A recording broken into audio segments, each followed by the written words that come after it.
ஒருவேளை எல்லா முயற்சியும் தோல்வி அடைஞ்சு சுரேஷத்தா எனக்கு இல்லங்கிற சூழ்நிலை வந்துச்சுன்னா சுரேஷ் கௌசல்யாக்கு தாலி கட்டுற அதே நேரத்துல என் கழுத்துல சுருக்கு கயிறு மாட்டி நான் செத்து போயிருவேன்.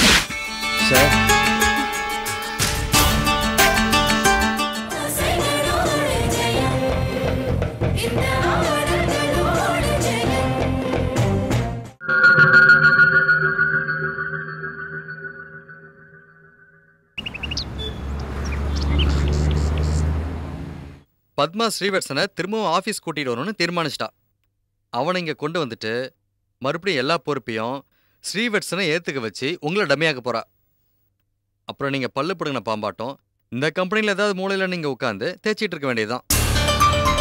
பத்மா மறுபடியும் என் வாழ்க்கையில் குறிக்கணும். என் பொறுப்பில் இருக்கிற கம்பெனியை ஸ்ரீவத்சன் கிட்ட ஒப்படைக்க சொல்றேன். இந்த பத்மா இருக்கிற வரைக்கும் நான் நிம்மதியாக இருக்க முடியாது. பத்மாவை போட்டு தரலான்னு முடிவு பண்ணிட்டேன். ஏய், அவளை கொன்னுட்டு ஜெயிலுக்கு போய் கஷ்டப்பட நான் என்ன முட்டாள? அவளை எங்க ஆத்துல இருந்து துரத்துறேன் பாரு. நீங்க எப்ப அவளை துரத்தி அவ எப்ப இங்க இருந்து போய் அதுக்கு முன்னாடி பத்மா உங்களை காணாம ஆக்கிறவ போல இருக்கு. பாவங்க, நீங்க இந்த கம்பெனிக்காக எவ்வளவு உழைச்சிருக்கீங்க. உங்களுக்குன்னு ஒரு 100 ரூபா காசு எடுத்து வச்சிருப்பீங்களா? குடும்பம்னு உழைச்சி உங்க அக்காவோட கொண்டு போய் பணமா கொட்டினீங்க. இப்போ உங்களே இங்கிருந்து துரத்துறாங்கன்னு நினைக்கும் போது நன்றி கட்ட உலகண்டா. இப்பவும் அதிகமாக எதுவும் நடந்துடல. இன்னுமே என்கிட்ட நிறைய ஐடியா இருக்கு.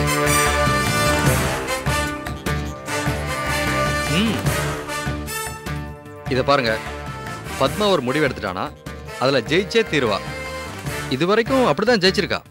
இப்போ உங்களை இங்கிருந்து துரத்துன்னு முடிவு பண்ணிட்டா. அதை சீக்கிரத்தில் செஞ்சு முடிக்க போறா. அது நடக்கிறதுக்கு முன்னாடி உங்களால் எவ்வளோ பணத்தை கம்பெனியிலிருந்து சுருட்ட முடியுமோ சுருட்டிட்டு போங்க. மறுபடியும் என்னால் அதான் சொல்ல முடியும்.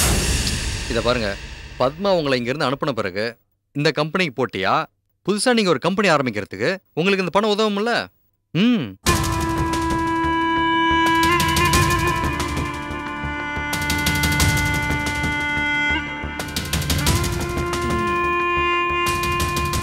யோசிக்க ஆரம்பிச்சிட்டான்னு நினைக்கிறேன்.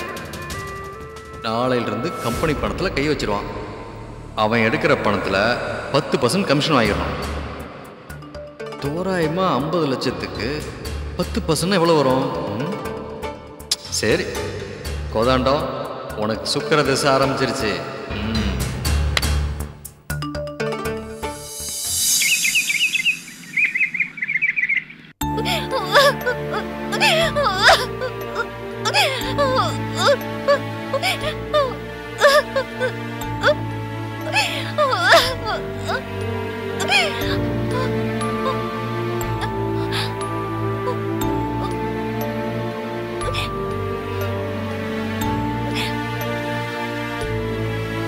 என்னம்மா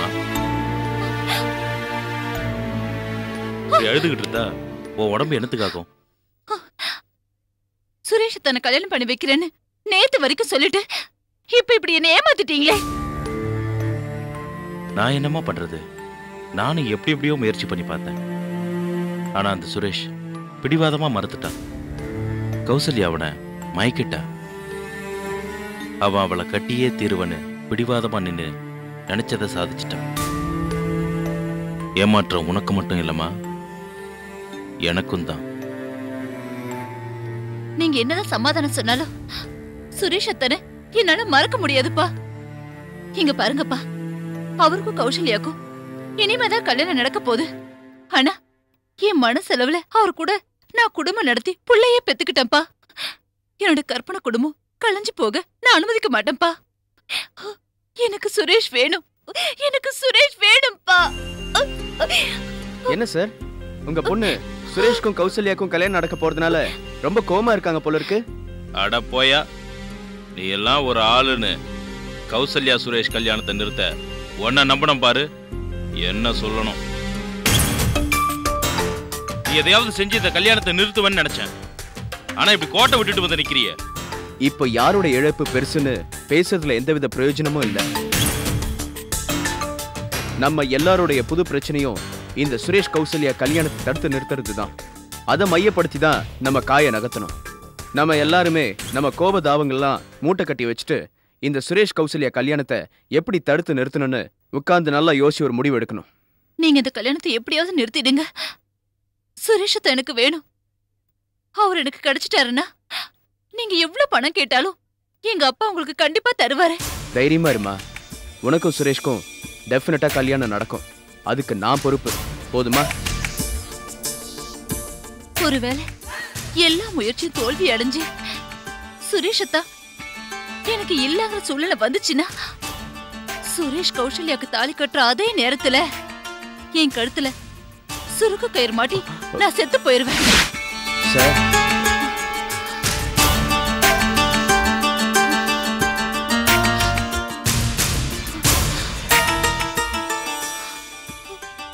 வந்தனா ஏய், பணபலத்துல படபலத்துல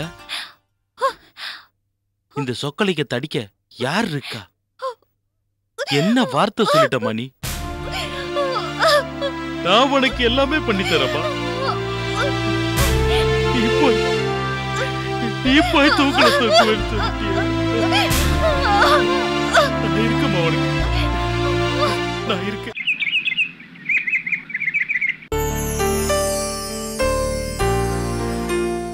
வா பத்மா, திருப்பதி ட்ரிப் நல்லபடியா அமைஞ்சுதா? தரிசனம்லாம் நல்லா கிடைச்சதா? பெருமாளை சேவிக்கிறதுக்கு என்னைக்குதான் கூட்டம் குறைவா இருந்திருக்கு. நாங்க போகும்போது கூட நல்ல கூட்டம் தான். நாம நினைச்சதை நடத்துறது அந்த பெருமாள் தானே. கூட்டம் இருக்காதா என்ன? நானும் அப்பாவும் 8 மணி நேரம் கியூல நின்னு தரிசனம் பண்ணிட்டு வந்திருக்கோம். நேக்கு எந்த பிரச்சனையும் இல்ல. அப்பா தான் பாவம், மூட்டு வலியால ரொம்ப சிரமப்பட்டுட்டார். எனக்கு எல்லா வலியும் பெருமாளை பார்த்தவன பறந்தே போச்சுமா. பெருமாளை தரிசனம் பண்றது சாதாரண விஷயமா என்ன? கௌசி, நான் எனக்கான காணிக்கைய மட்டும் பெருமாளுக்கு செலுத்திட்டு வரல. நோக்கம் வேண்டிட்டு தான் வந்திருக்கேன். நோக்கம் சுரேஷ்க்கும் நடக்கிற கல்யாணம் எந்த வில்லங்கமும் இல்லாம நடக்கணும்னு வேண்டிட்டு வந்திருக்கேன். அப்படி நல்ல விதமா நடந்தா கல்யாணத்துக்கு அப்புறம் குடும்ப சகிதமா திருப்பதிக்கு வந்து பெருமாளுக்கு கல்யாண உற்சவம் நடத்துறதா வேண்டிட்டு இருக்கேன். நீ தைரியமா இரு. என்னோட வேண்டுதலை ஏத்துண்டு என் ஆத்துக்காரரை எப்படி பெருமாள் நேக்கு திருப்பி தந்தாரோ அதே மாதிரி நோக்கும் சுரேஷ்க்கும் நடக்கிற கல்யாணத்தை எந்த பிரச்சனையும் இல்லாம சிறப்பா நடத்தி வைப்பார். அக்கா, நேக்கு அம்மா இல்லாத குறைய நீயும் வைஷ்ணவி அக்காவும் தான் தீர்த்து வைக்கிறீங்க. இதுக்கெல்லாம் நான் என்ன கைமாறு செய்ய போறேன்னு தெரியல.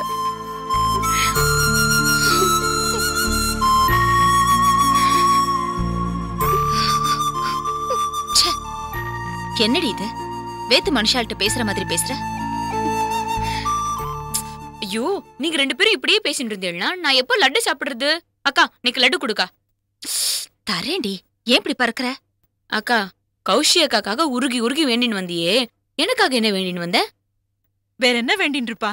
பெருமாளே, என் தங்க சீதாக்கு நல்ல புத்திய கொடுன்னு வேண்டின்னு இருப்பா. ஐயோ வைஷு, உங்ககிட்ட இல்லாத தனடி வேண்டிக்க முடியும்? என்ன வைஷு அக்கா? சரி சரி, ஸ்நானம் பண்ணி பூஜை பண்ணிட்டு நோக்கு பிரசாதம் தரேன். இல்ல இல்ல, நான் இப்பவே லட்டு சாப்பிட்டாகணும். லட்டு கொடுக்கா.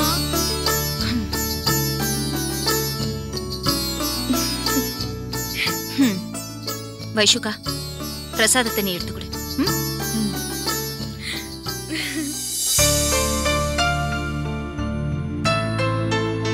ரொம்ப அம்சமா இருக்கு.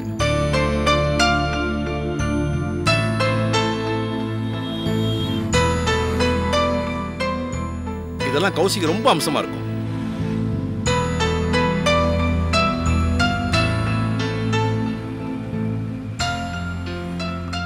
ஆர்டர் பண்ண மாதிரியே இருக்கு. அம்சமா பண்ணிருக்கான்.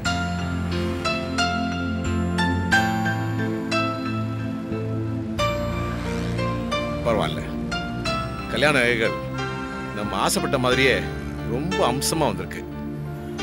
இதை கௌசல்யா போட்டா மகாலட்சுமி மாதிரி ஜோதியா இருப்பா.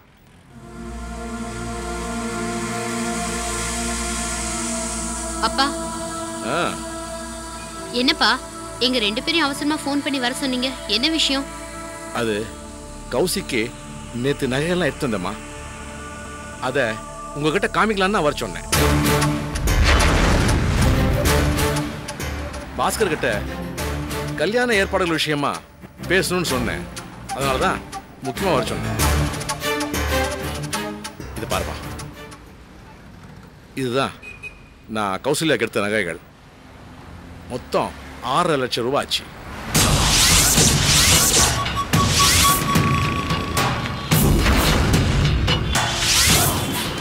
எல்லாமே நல்லா இருக்கான்னு பாத்துக்கோ. நல்லா இருக்குப்பா, நல்லா இருக்கு. இத பாரு பாஸ்கர், சுரேஷ் கௌசல்யோட கல்யாண ஏற்பாடுகள்லாம் ரொம்ப சிறப்பா செய்யணும். அதெல்லாம் உன் பொறுப்பு. இந்த ஊர்லயே பெரிய கல்யாண மண்டபம் பார்த்து புக் பண்ணிடு. சமையலுக்கு பெரிய கான்ட்ராக்டரை பார்த்து விட்டுடு. சாப்பாடு சாப்பிட்டு போறவங்க யாரும் எந்த குறையும் சொல்லிடக்கூடாது. எல்லாருக்கும் சாப்பாடு பிடிச்சிருக்கணும், பிரமாதமாகவும் இருக்கும். சிட்டியில உள்ள எல்லா விஐபிகளுக்கும் இன்விடேஷன் கொடுத்து சஞ்சய் கல்யாணத்தை நான் நடத்தி பார்க்க கொடுத்து வைக்கல. அந்த குறைய போக்குற விதமா அந்த கல்யாணத்தை சிறப்பா நடத்தணும். அதை நீ தான் கவனிச்சுக்கணும்ப்பா. அப்பா, ஏன்பா இப்படி எமோஷன் ஆறீங்க? டாக்டர் இப்படி எல்லாம் நீங்க கண் கலங்க கூடாது, அது உங்க உடம்புக்கு ஆகாதுன்னு சொல்லிருக்காருல்ல. ப்ளீஸ் பா, கண்ட்ரோல் யுவர் செல்ஃப், ரிலாக்ஸ்டா இருங்க. பாஸ்கர் அண்ணா கல்யாண ஏற்பாடு எல்லாத்தையும் பார்த்துப்பாரு. நீங்க சந்தோஷமா இருங்கப்பா. அட போம்மா, நீ வேற.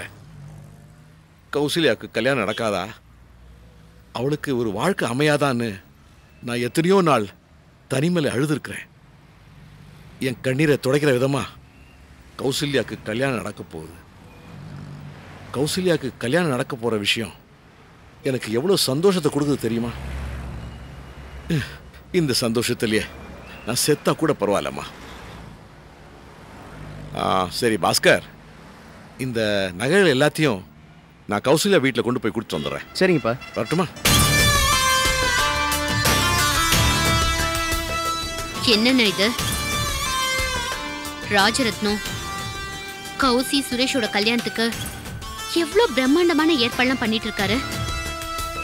எனக்கு என்னமோ இந்த தடவை நாம தோத்து போயிடுவோமோன்னு ரொம்ப பயமா இருக்குன்னு. இந்த கல்யாணம் நடந்துருமோன்னு எனக்கு தோணுது. பெருசு சொத்துக்கு ஆசைப்பட்டு நாம கனவு கண்டது எல்லாமே நாசமா போயிடும் போல இருக்கு. பேசாம ஏதாவது ஒரு கால் சென்டருக்கு அப்ளை பண்ணி ஜாபுக்கு ட்ரை பண்ணி அதுக்காவது நான் போறேன். இப்படியே பெருசு சொத்துக்கு நாம ஆசைப்பட்டு வீட்டில் எங்கேயும் போகாம உட்காந்துட்டு இருந்தோன்னு வை, அப்புறம் நமக்கு சோத்துக்கே கஷ்டம் வந்துடும். அப்படிலாம் நினைக்காத நித்யா. உனக்கு தைரியம் போயிடுச்சு, பயம் வந்துடுச்சு. அதனால தான் இப்படியெல்லாம் பேசுகிறேன். பயம் வந்துட்டா நம்மளை விட்டு சகலமும் போயிடும். எனக்கு என்னமோ இன்னமும் ராஜரத்னத்தோட சொத்து நம்ம கைக்கு வந்து சேரும்னு ரொம்ப நம்பிக்கை இருக்குமா. அந்த பெருசு கௌசல்யாவுக்கு கல்யாணம் நடக்க போதுன்னு ரொம்ப சந்தோஷத்தில் அலையுது. அவ கழுத்துல கல்யாண மாலை விழப்போகுதுன்னு நம்பிக்கிட்டு இருக்காரு.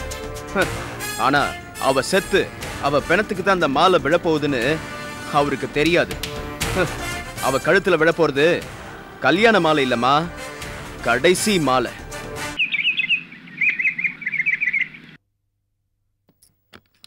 அம்மா, பத்மா, எப்படி வந்த? இப்பதாம்மா. ஒன்னும் சிரமம் ஒண்ணும் இல்லையே? அதெல்லாம் ஒண்ணு இல்லம்மா. பெருமாள் தரிசனம் நல்லபடியா நல்ல தரிசனம். அது போறடி எனக்கு, அது போறோம். ஐயோ பத்து, நல்ல விதமா போயிட்டு வந்துட்டியா? நீ ஊருக்கு போனதுல இருந்து இன்னைக்கு இருப்பே கொள்ளலடி. நல்ல விதமா திரும்பி வரணுமேன்னு ரொம்ப பதறி போயிட்டேன் தெரியுமா? அப்புறம் என்னடா பொண்டாட்டிய பார்த்தோன்னு அப்படியே பில்டப் குடுக்குற? நீ மட்டும் என்னமா, அவ இல்லனா கையும் ஒல்ல காலும் ஒல்லன்னு சொல்லையா? ஏய் பத்மா, இவனை நம்பாதடி. ஆனா என்ன படுத்தி எடுத்துட்டாடி. ஐயோ 2 நாளா என் பத்மா இப்போ வருவா, என் பத்மா இப்போ வருவா. டேய் அடங்கடா. இல்லம்மா பாப்பா, என்னடி மயக்க ஏதாவது போட்டு வச்சிருக்கியா? அம்மா, ஆஸ்பத்திரியில உயிருக்கு போராடி இருந்தப்போ நல்லபடியா வரணும்னு ரொம்ப சிரமப்பட்டா. நான் வந்த பிறகு பெருமாளுக்கு வேண்டுதல் நிறைவேற்றிட்டு இப்போ வந்திருக்கா. ஏண்டா ஆஸ்பத்திரியில என்னமோ அவ மட்டும் சிரமப்பட்ட மாதிரி சொல்றேன், நானும் அங்கேயே தானடா உட்கார்ந்திருந்தேன். போரும் நிறுத்துங்கம்மா. நன்னா இருக்குடா உன் பொண்டாட்டி புராணம். துளசி பாத்துக்கோ எப்படி இருக்கான்னு தெரிஞ்சுக்கோடி. என்ன சொக்குபடி போட்டாலும். அம்மா, நீங்களும் வந்திருந்தேன்னா ரொம்ப நன்னா இருக்கும். என்னடி எங்க எல்லார் சார்பிலையும் நீயே போயிட்டு வந்துட்டல, அப்புறம் என்ன? துளசி என் கூட வந்திருந்தா அவளுக்கு ஒரு அவுட்டிங்கா இருந்திருக்குமே நினைச்சேன். சரி பரவாயில்ல. உன் ஆத்துக்காரர் எங்க காணோம்? அவர் காலையிலே ஆபீஸ் கிளம்பி போயிட்டாரு. உங்க அப்பா காலையிலே ஏந்து ஆபீஸ் கிளம்பி போயிட்டாரு. Very good. ஆமா, இன்னைக்கு நீங்க ஸ்கூலுக்கு போலையா? ஐயோ, இன்னைக்கு Sunday. Sunday is a holiday. இது கூட தெரியாதா? சாரி. அம்மா, சண்டேஸ்ல சுதர்சன் ஆபீஸ்க்கு போக மாட்டாரே. அதை ஏன் கேக்குறப்போ? விடிஞ்ச நேரத்துல ஆபீஸ்க்கு போனான்னா ராத்திரி 12 மணிக்கு தான் ஆத்துக்கு திரும்பி வரான். ஸ்ரீவத்சன் உடம்பு முடியாம இருக்கானோ, அதான் அவனுக்கு வேலை கொஞ்சம் ஜாஸ்தியா இருக்கு. ஏப்ரல் மாசத்துல இருந்து புதுசா 2 யூனிட் ஆரம்பிக்கிறதுனால சுதர்சனுக்கு ஞாயிற்றுக்கிழமையில கூட வேலை கொஞ்சம் அதிகமா இருக்கு. என்னதான் வேலை இருந்தாலும் புதுசா கல்யாணம் ஆனவன் சுதர்சன் துளசியை தனியா ஆத்துல விட்டுட்டு போறது நன்னாவா இருக்கு? ஏண்டி, கல்யாணம் ஆன புதுசுல துளசிக்கு ஆத்துக்காரோட வெளியில போகணும்னு ஆசை இருக்காதா என்ன?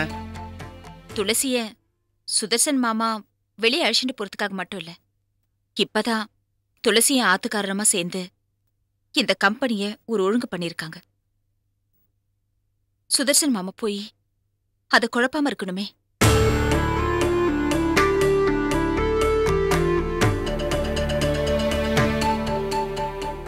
ஏ பத்மா, என்னடி பேசுற நீ? அப்போ என் தம்பி சுதா மேல நீ சந்தேகப்படுறியா? அவன் இல்லன்னா இன்னைக்கு இந்த கம்பெனியே இல்ல. ஸ்ரீ சின்னவனா விவரம் தெரியாம இருக்கும் போதே இந்த கம்பெனியை கட்டி காத்தவன் என் தம்பி சுதா.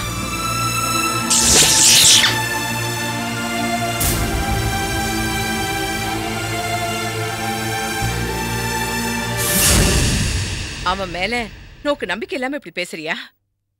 இல்ல அவனுக்கு நிர்வாக திறமையே பத்தாதுன்னு சொல்றியா? அம்மா, தயவு செஞ்சு என்ன புரிஞ்சுக்கோங்க. நான் சுதர்சன் மாமா மேல தனிப்பட்ட முறையில எந்த குற்றச்சாட்டையும் சுமத்தல. ஆனா அதே சமயத்துல இந்த கம்பெனி யாரோடது? உங்களோடதுமா?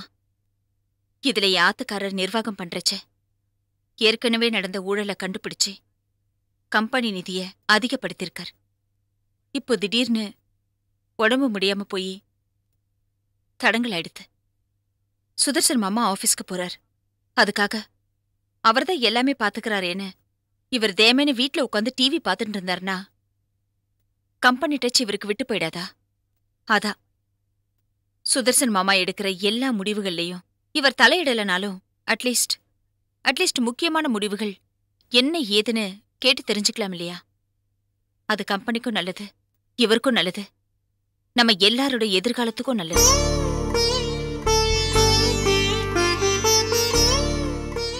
ஏன்னா நம்ம எல்லாரும் இந்த கம்பெனியை நம்பித்தான் இருக்கோமா. அதனால நான் என்ன சொல்ல வரேனா, இனிமே இந்த கம்பெனியோட எல்லா முக்கியமான முடிவுகளும் இவரோட பார்வைக்கு வரணும்னு சொல்லுங்க. நீ சொல்றத பார்த்தா தப்பாவும் படுறது, அதே சமயத்துல சரியாவும் படுறது. இப்போ நீ சொன்ன மாதிரி நான் சுதா கிட்ட பேசினா அவன் தப்பா எடுத்துக்க மாட்டானா?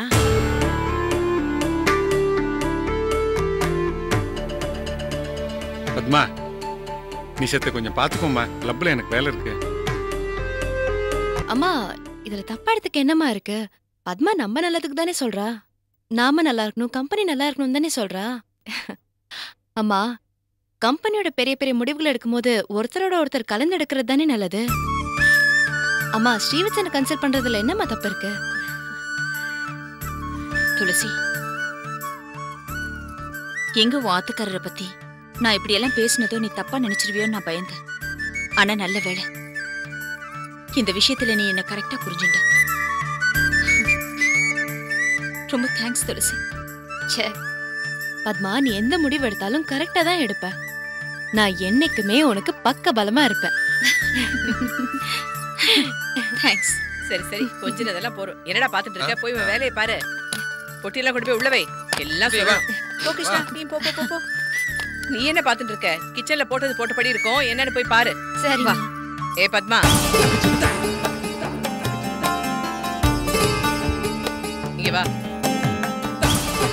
என்னம்மா?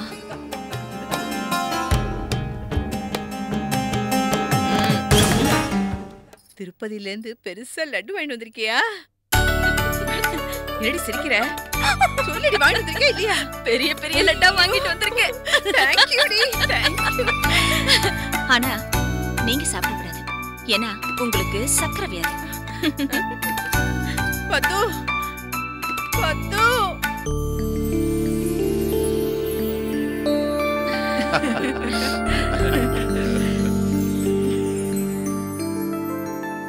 மா கௌசல்யா, உனக்கும் சுரேஷுக்கும் நடக்கிற கல்யாணத்துல எனக்கு மகளா மடமேடல சுரேஷ் பக்கத்துல உட்காரும் போது தகதகன்னு தங்க மாதிரி நீ ஜொலிக்கணுமா. அதுக்காக தான் ஆசைப்பட்டு நானே கடையா ஏறி இறங்கி இந்த நகைகள் எல்லாம் வாங்கிட்டு வந்துக்கிறேம்மா. பிடிச்சிருக்கா பாருமா. உங்களுக்கு எதுக்கு வீண் சிரமம்?